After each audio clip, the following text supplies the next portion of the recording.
I want you to help me sort of do this whole sourdough waffle thing. Sourdough waffle. But really, I invited you over so we can talk a little bit about some questions that people ask, and I'm sure you hear it all the time. Peter is teaching at the University of Oregon. He teaches entrepreneurship. Obviously, he works for Palo Alto Software as well. And so you probably hear this from students, but the question that I get a lot from people is, how do I know if I'm ready or if I've got the right constitution to be an entrepreneur? Like, what does it mean to be an entrepreneur? And as we discuss that, I'm also gonna get you to help me.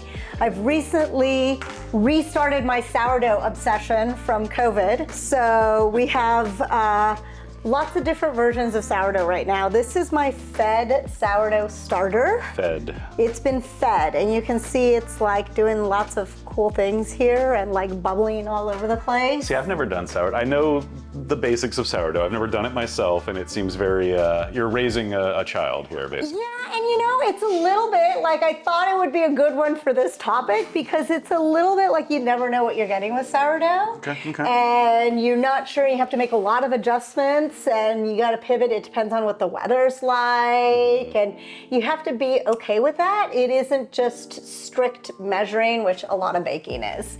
Sourdough is a little more kind of a pain in the neck sometimes, right. Kind of like, you know, your startup could be. Right. But you're growing a living thing. Yes. In a bowl. Yes. And you're keeping it for a long period of time. You're Yes. committed to it. Now, this sourdough is actually a really special sourdough because I got it from a friend of mine and she has it from her great aunt. So this starter goes back to like 1962. It's kind of terrifying in a way. It is, but it makes it really, really good sourdough because it's all the really good organisms in there. But newer sourdough can be weaker and more prone to outside bacteria. And so it can go bad and you don't have sourdough. You've got strong bugs in it. Yes. So it's got like the really good bones in here to keep it going. And then this is unfed starter.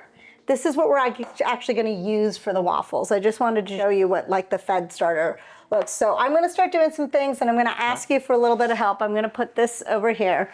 So as we do that, I'm curious because I think if students ask you like, what does it take to be an entrepreneur? Or am I going to be a good entrepreneur? There's probably a different nuance than say someone who's like 45 and at a different stage in their lives. So I'm just curious what you hear from your students and when they ask you that question, sort of what are their fears? Do they not have fears because they're students and they're younger and maybe they're into risk? Like, I'm curious your thoughts and how you deal with it with your students. Yeah, I mean, at the University of Oregon, I do teach a class called Launching New Ventures, and I've taught some other classes, but that's my favorite one. And it's about going from nothing to something, right? Full of different types of students, mixed majors. So you've got, English majors and architecture and biomed and biosciences alongside some of the business majors. It's not just business students. Exactly. And usually about a half or a third are business students, and especially in the honors college where it's a little bit a different group.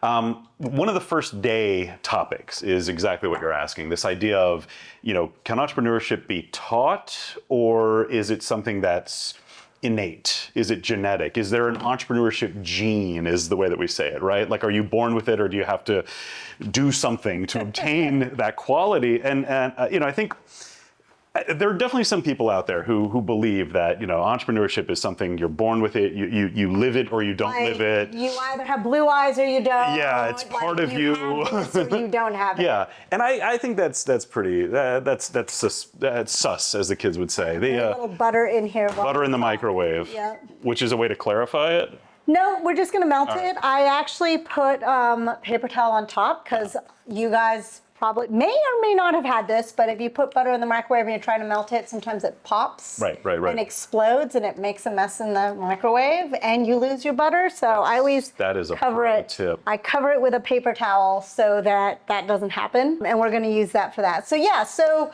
the gene of entrepreneurship. Yeah, like it's chicken and an egg. Maybe it's there, maybe it's not. Yeah, you can't get in, and we want to diffuse that immediately. And I hope this is useful for anyone who thinks this way. But the main thing about teaching entrepreneurship is teaching practices that give you a statistically proven advantage over. So, like you want to be able to know what the rules are from a statistics perspective, and then if you break certain rules, then you know what you're doing. You know what I mean? It's sort of like, like the idea of being an artist. You want to know the basics of composition, but you want to know when you're going to break those rules in order to produce something with meaning, with definition, that kind of thing. So yeah, when I talk about rules, what I mean is, from the very basic starting point, understanding that your target market, your customers, the people with a need, are going to be the core of what drives your idea. So, one very basic notion to consider is,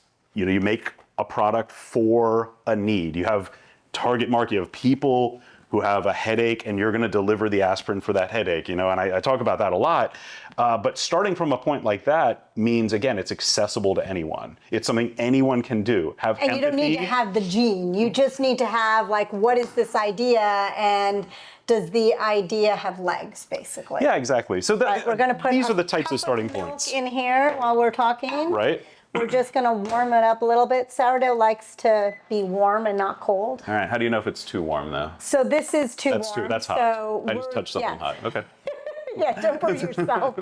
So we're letting that cool down. Right. The milk, I didn't put it out here for long enough, and it's got to be, like, you just won't want cold, like, affects the organism. Yeah. And you want it to sort of bubble a little bit. You don't want anything too hot or too cold. But see, this is clarified butter. People don't know this. You can clarify butter in the microwave, too. Yes, you can. It's the easiest way. Restaurants do that. Yeah. Learned that from the fallow guys. Yeah. So this is like lukewarm, and it's perfect. All right. But yeah, so, like, okay, so let's talk about, you're telling your students, like, you just have to have an idea that is a problem solution set. Like, that's what it takes. Right. It doesn't actually take some gene to be an entrepreneur.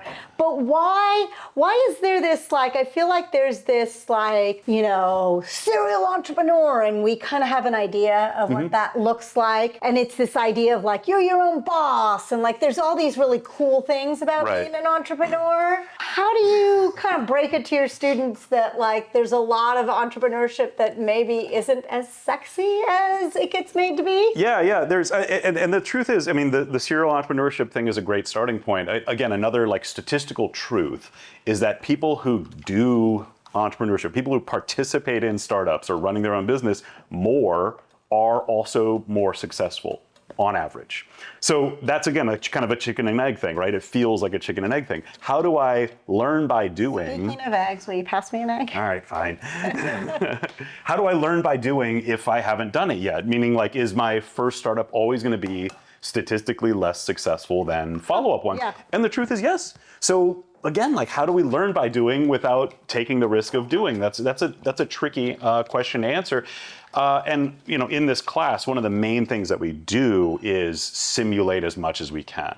So there's not as much book learning, there's not as much reading, there's not as much tests or exam. It really is find a target market that you can empathize with. Get out and talk to them. Literally, these students have to get out and talk to. Actually putting them in the shoes of the entrepreneur. Yeah, and I like to think. Pass me the sugar. I like to think that during a process like this startup process, this simulation of a startup, you leave with something very close to the experience of having at least explored a one-time startup. So you have a little bit under your belt, you get out of that chicken and egg mentality. And yeah, I mean, learning by doing in the entrepreneurship sense, I think, is true.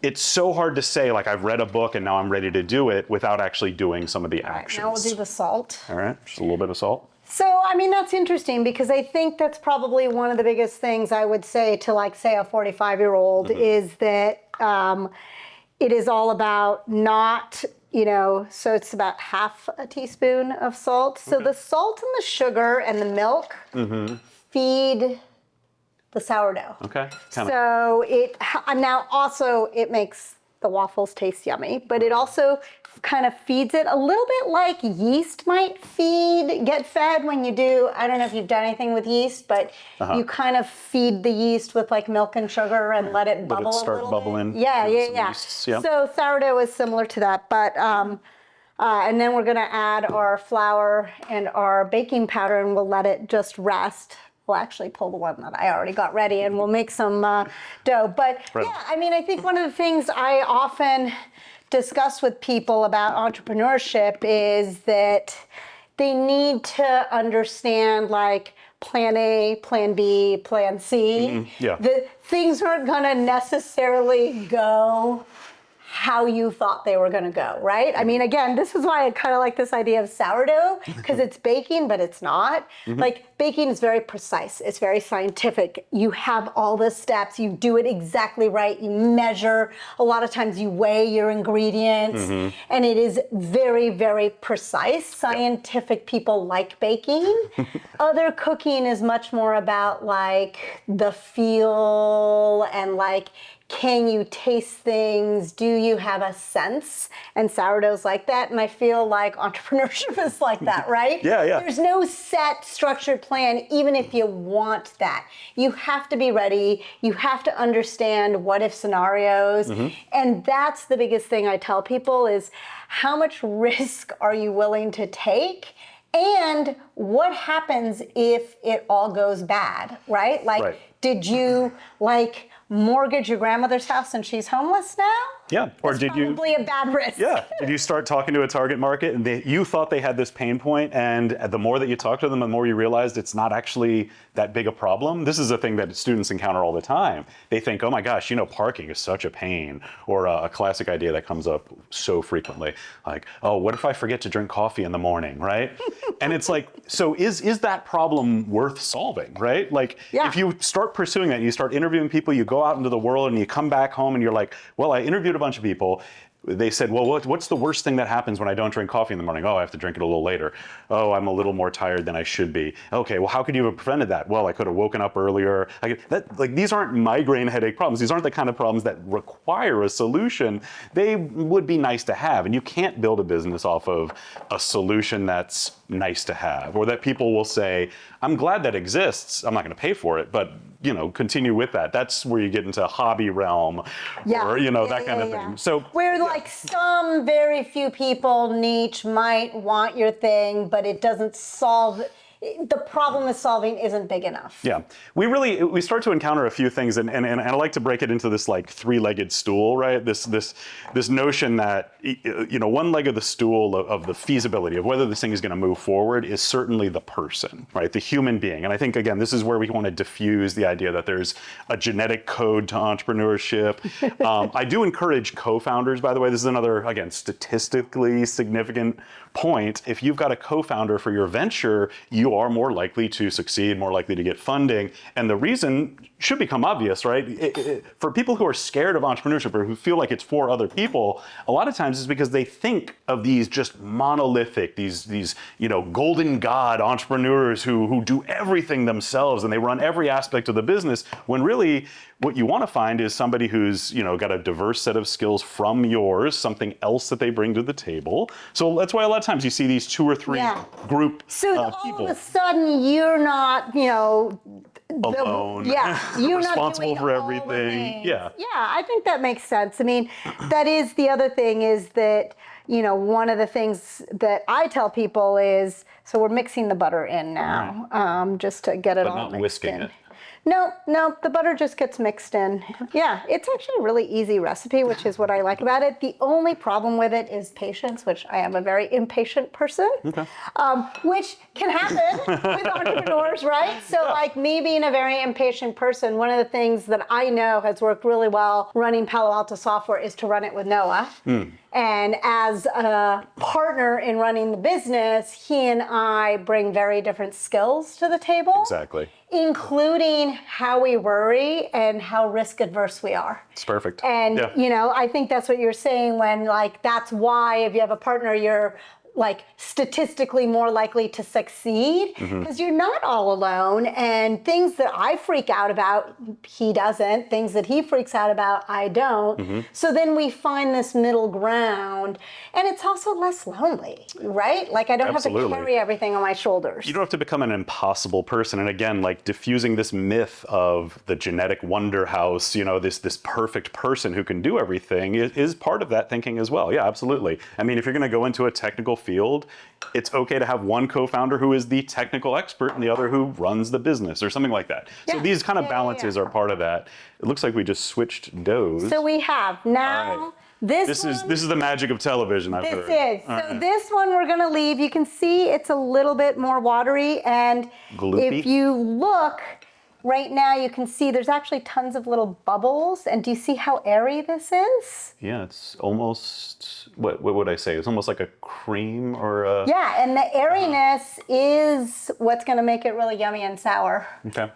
It's all those organisms that have bubbled up and kind of fed on what I put in here, whereas this one is not like that at all. Right. Sourdough really brings home the idea that there's little bugs in there doing work for you. And it's like, it's fine. Probiotics, it's all good. It's all good. We're gonna cook them up.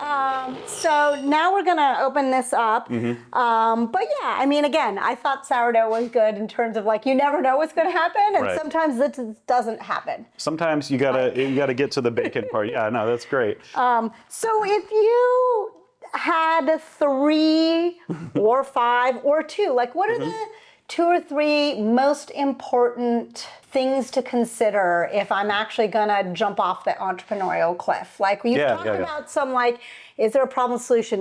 Do you have a partner? Like, is there like some things that I can do before I jump off the cliff to mitigate the worst of the worst disasters? Yeah, well, I started to mention that 3-legged stool. So I think, one leg is you, the entrepreneur, the person. This is like the mindset. This is where all that stuff falls, whether you have a co-founder. Essentially, if you as a person wake up in the morning and pursue the venture that you're pursuing, you're already in an absolute huge, massive minority, right? Because not many people are actually doing. There's a lot of people who, I had an idea once. I'm ask you to take some of those strawberries and just slice them. Slice them thin? They're already, hey, you might want them on a waffle. Just, take the top off, do some slices. All right.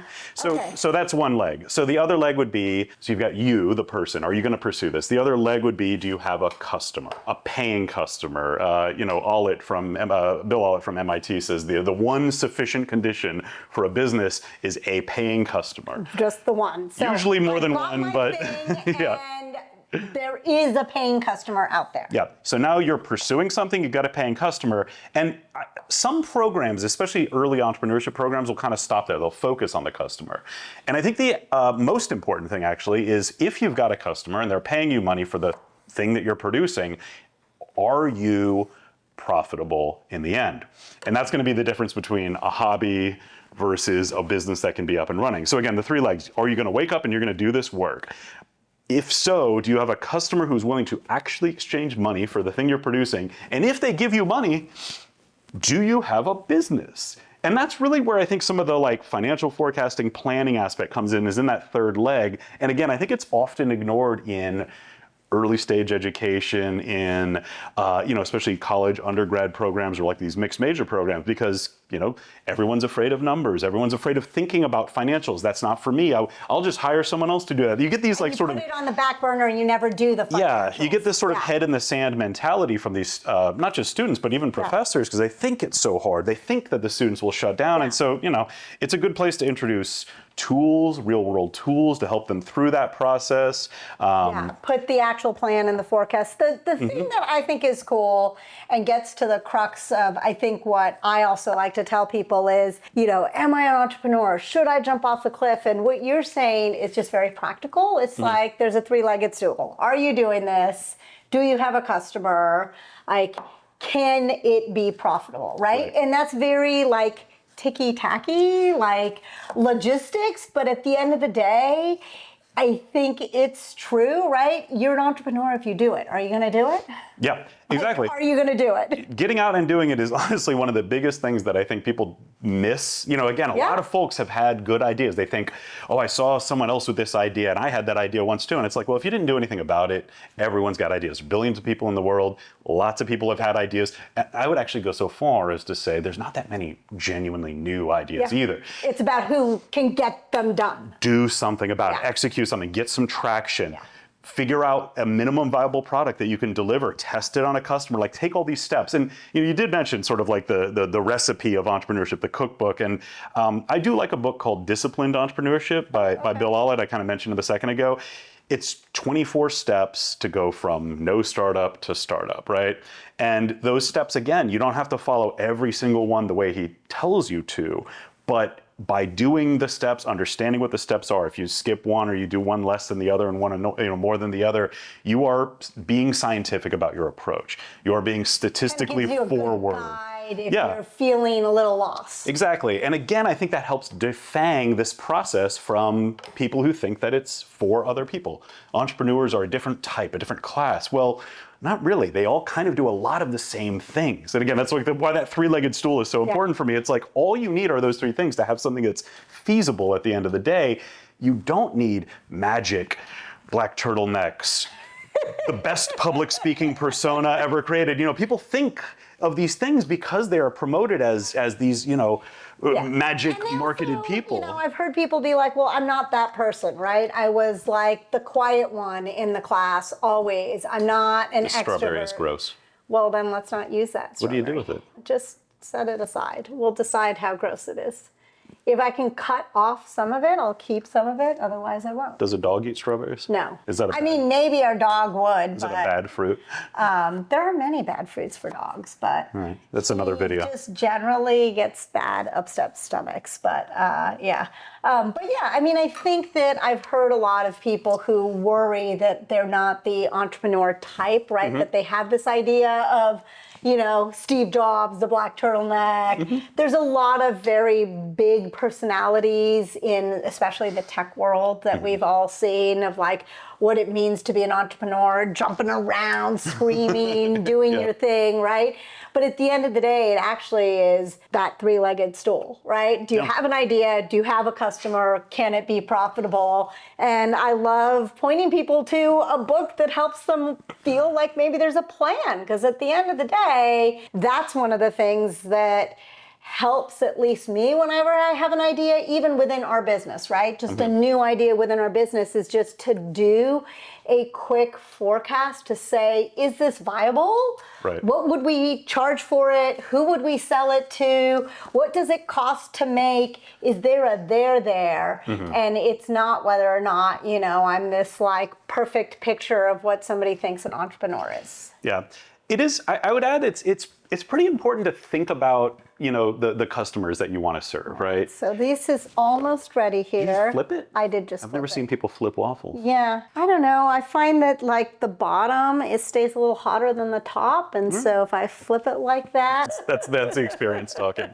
But yeah, one thing to think about, again, you're going to wake up, you're going to do this work. It's important to at least like or love your customers and the problem they have, like love solving the problem, love having empathy for the people who you're going to work for. I think one thing people, when we think about entrepreneurship, I want to be my own boss is like one of the classic reasons people want to run their own startup. I'm going to grab a couple plates here. And ultimately, being your own boss in the sense of running a startup actually means that your boss is those early customers. The early customers drive so much of that early stage business that it's critical that you understand them, that you emphasize, that you love getting to know them more, because again, it comes back to that other leg. If you're going to keep doing this for a long period of time, at the massive amount of hours you're going to put into it, at the massive amount of exertion and rate of work that you're going to put into it, I hope at least that you care about the people that you're serving, and that's important. So this is come out. They're like, calendar ready, waffle calendar. I guess they probably sell waffle calendars, right? Maple syrup. This is one of the musts. I am not a fan of fake maple syrup. You got to have real maple syrup. Yeah, it's going to be more expensive, but just don't bother. Not a fan. The other stuff is just corn syrup. It is, right? Yeah. which is really terrible for you. Put some here. All right. I'm going to get you, and then if you want to put some strawberries or some raspberries. Can I just pick the strawberries I like? Yeah. All right. see what you think of the sourdough waffle here. So it sounds like part of what people need to hear is that there actually are quite a few manuals to like startups, and don't get caught up in this idea of like what. It's more fun. No syrup on yours. You know, the thing about syrup is it's pretty sweet. It is pretty sweet. I think it, you know, the flavor of the waffle is kind of nice. I'm liking it. Yeah. It's good. It's got good crunch. Yeah, anyway, yes, they're... I'm glad. You can talk about the waffle. Yeah, I think there are some good books out there. I mean, I would say, you know, again, Disciplined Entrepreneurship, the 24 Steps book, that one's great. It's still fair to read something like The Lean Startup, you know, get an idea for what MVP means. You can say build, measure, learn cycle after you read that book. Yeah, there's a handful of books that are good, but again, like, don't get too caught up in thinking you need to learn. The best way to get out there is get out there, try it, do it. Build something, show it to some customers, see what that feels like. Do you love it? Do you want to keep going? Because the more that you try to intellectualize the process, the less you are doing, essentially. Yeah. So you want to have a good balance, so you want to have an understanding of where you think you're going with this, what it might become. Again, I recommend if you can think about financials early, it'll become more of a part of the process over time, which is only going to be healthy. It's only going to be, again, statistically helpful to know how to say, you know, will this ever be profitable? Okay, so Peter, now we've got our waffles and our yummy, not bad strawberries. Right, I like that one. And I think, you know, we've put together these waffles really super easy. I'm such a sourdough fan. But I think we've also kind of demystified this whole idea of, am I an entrepreneur? What does that mean? Do I have to look a certain way? That, like, really, if you have an idea that can actually be turned to problem solution. You can sell it, and then you can model out how you can be profitable. There you go, you can be an entrepreneur.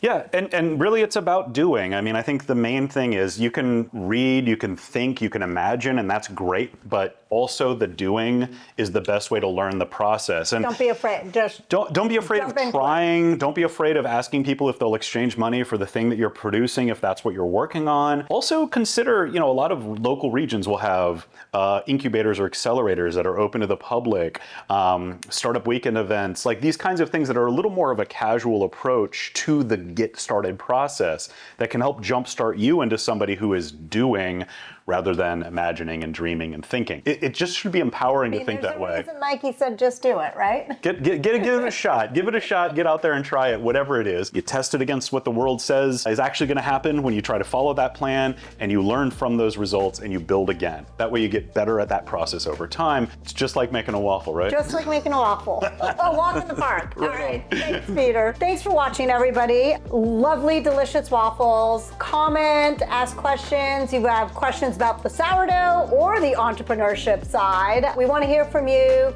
Like it, comment, ask questions. We're here for you. And tune in next time for whatever it is we decide to cook next.